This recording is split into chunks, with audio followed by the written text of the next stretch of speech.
Assalamualaikum warahmatullah.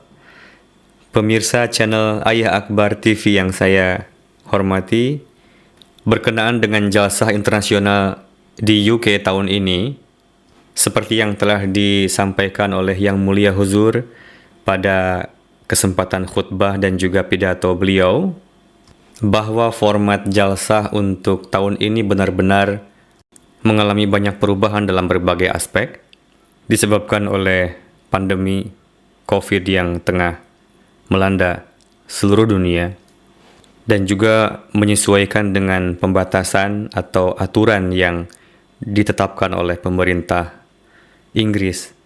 Keinginan untuk selalu berjumpa dan menatap wajah beberkat huzur tentunya melekat di benak setiap para Ahmadi dimanapun berada, tidak terkecuali warga Ahmadi UK, karena semenjak wabah pandemi ini melanda, sudah sekitar 2 tahun kami tidak dapat berjumpa, tidak dapat mulakat, tidak dapat menatap wajah beberkat huzur secara fisik, sehingga hal itu menyebabkan rasa dahaga rohani yang luar biasa di dalam diri kami, karena pada hari-hari yang normal sebelum adanya pandemi ini, para penduduk UK, khususnya penduduk London dan sekitar Islamabad, bahkan mereka yang tinggal di negeri-negeri Eropa, mereka bisa datang kapanpun untuk dapat bermakmum di belakang huzur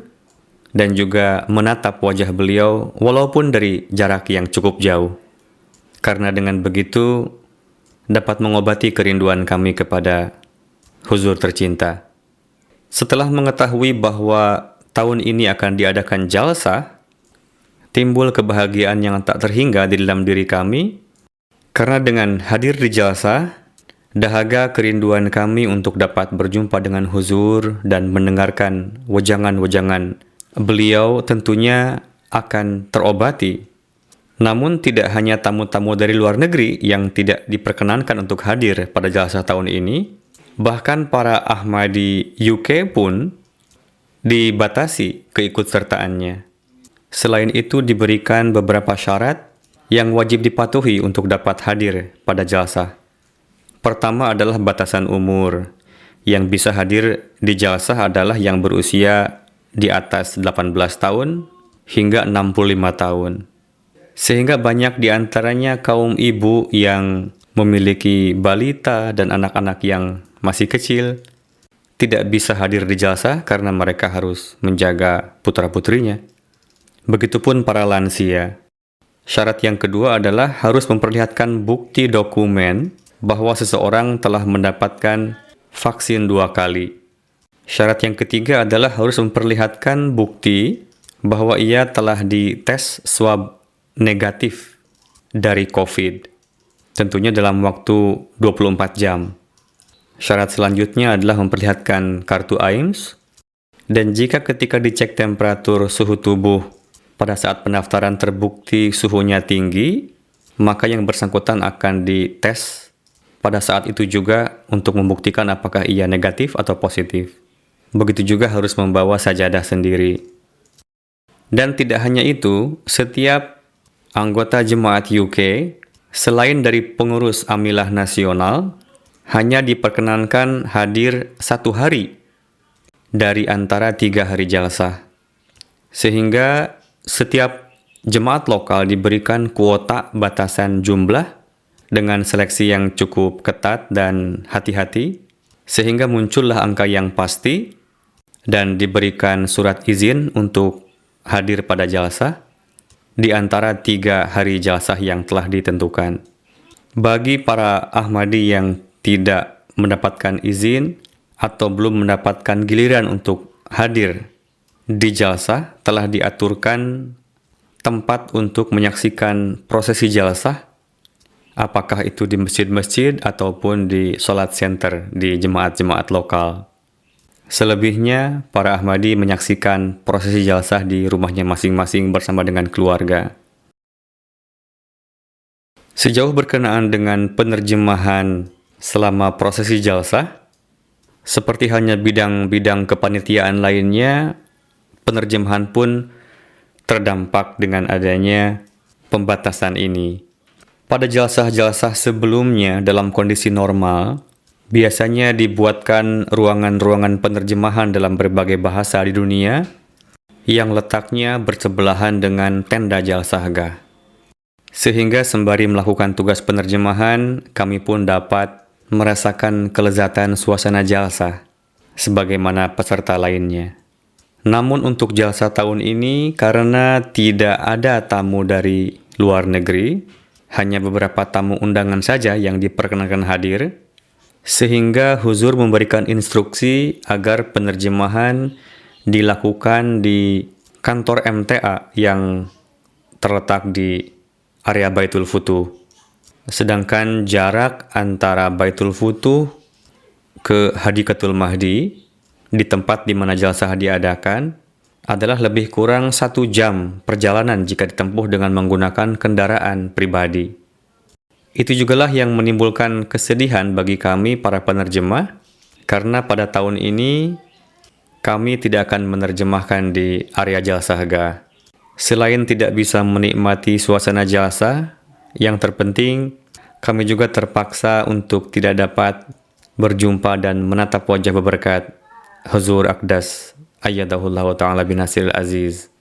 Namun hal itu tidak sedikit pun mengurangi keberkatan dan semangat para penerjemah dalam melaksanakan tugasnya.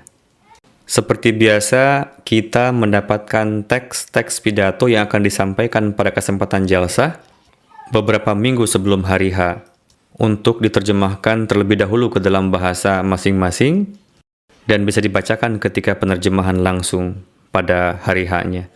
Namun khusus untuk pidato Huzur, kami tidak mendapatkan teks pidato beliau, sehingga dituntut untuk dapat menerjemahkannya secara spontan. Saya pribadi biasa meminta bantuan kepada para peserta jalsah yang datang dari Indonesia untuk berkenan membacakan terjemahan teks pidato pada saat live. Namun karena tahun ini tidak diperkenankan untuk datang dari luar negeri, sehingga saya meminta bantuan kepada yang terhormat Bapak Amir untuk berkenan menetapkan beberapa penerjemah yang berdomisili di Parung untuk menerjemahkan prosesi jalsah secara live dari Parung untuk dipancarkan ke seluruh Indonesia, bahkan dunia. Alhamdulillah Pak Amir berkenan untuk menetapkan beberapa orang mubaligh yang bertugas untuk menerjemahkan teks-teks pidato dan menerjemahkan prosesi jalsah secara live, seperti yang telah dinikmati oleh para hadirin. Bantuan penerjemahan beliau-beliau sangat berharga dan begitu bermanfaat. Semoga Allah Ta'ala membalas segala kebaikan beliau-beliau dengan ganjaran yang tak terhingga. Amin.